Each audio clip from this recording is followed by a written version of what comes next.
আসসালামু আলাইকুম রহমতুল্লাহ। সুপ্রিয় শিক্ষার্থীবৃন্দ, আশা করি তোমরা সবাই ভালো আছো। এই ভিডিওটা তৈরি করছি সপ্তম শ্রেণীর শিক্ষার্থীদের জন্য। 2024 সালে সপ্তম শ্রেণীর ইতিহাস ও সামাজিক বিজ্ঞান বইয়ের সপ্তম অধ্যায় সামাজিক রাজনৈতিক কাঠামো ও রীতিনীতি এর 10 নম্বর পর্বে আজকে আমরা দেখব 112 পৃষ্ঠা এবং 113 পৃষ্ঠা ছকের সমাধান। তোমরা যারা এখনও অন্যান্য বিষয়ের ভিডিওগুলো দেখোনি তারা আমাদের চ্যানেলের প্লেলিস্ট অপশন থেকে ঘুরে আসতে পারো। সেখানে তোমরা সপ্তম শ্রেণীর বাংলা, ইংরেজি, গণিত, বিজ্ঞান, ইতিহাস ও সামাজিক বিজ্ঞান, ডিজিটাল প্রযুক্তি, জীবন ও জীবিকা, স্বাস্থ্য সুরক্ষা, ইসলাম শিক্ষা এবং শিল্প ও সংস্কৃতি প্রতিটা বিষয়ের জন্যই আলাদা আলাদা করে প্লেলিস্ট পেয়ে যাচ্ছ। তো এখান থেকে তোমাদের কাঙ্ক্ষিত ভিডিওগুলো তোমরা দেখে নিতে পারবে।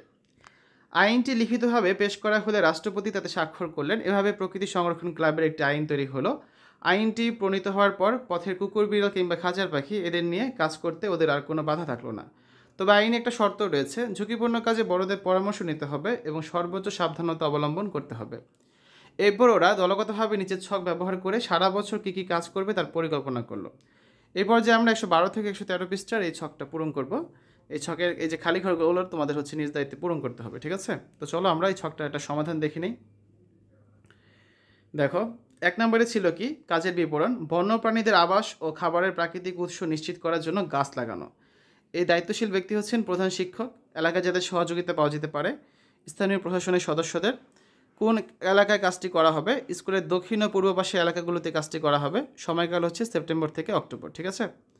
2 নম্বরে রয়েছে বাড়ির বাড়তি খাবার পথের প্রাণীদের দেওয়ার জন্য প্রতিটি বাড়ির সামনে একটি করে পানির পাত্র এবং খাবারের পাত্র রাখা।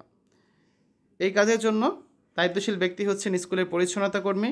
তারপর এটার জন্য এলাকায় যাতে সহযোগিতা নেওয়া যেতে পারে স্থানীয় প্রশাসনের সদস্যদের সহযোগিতা নেওয়া যেতে পারে।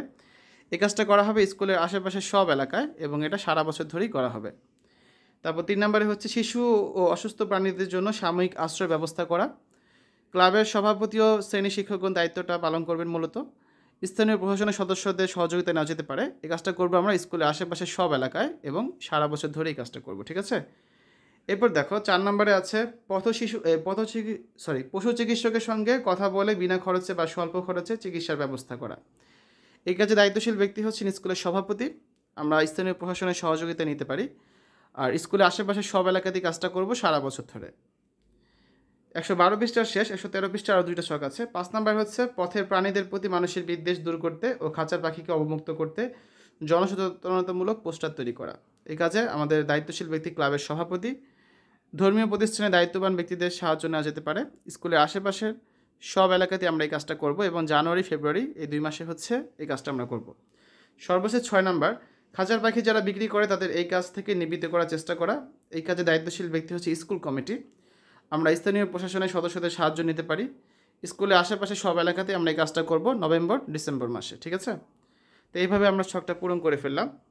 তো আগামী ক্লাসে আমরা ক্লাব পরিচালনার জন্য অবশ্য পালনীয় কিছু নিয়ম রয়েছে, এই নিয়মগুলো নিয়ে আলোচনা করব, যেটা রয়েছে তোমাদের বইয়ের 113 পৃষ্ঠায়। তো শিক্ষার্থীরা এতক্ষণ তোমরা দেখলে সপ্তম শ্রেণীর ইতিহাস ও সামাজিক বিজ্ঞান সপ্তম অধ্যায় 112 পৃষ্ঠা 113 পৃষ্ঠার সমাধান। আশা করি তোমাদের কাছে ভিডিওটা ভালো লেগেছে। পরবর্তী পর্বগুলো দেখার আমন্ত্রণ জানিয়ে আজ এখানে বিদায় নিচ্ছি। আল্লাহ হাফেজ।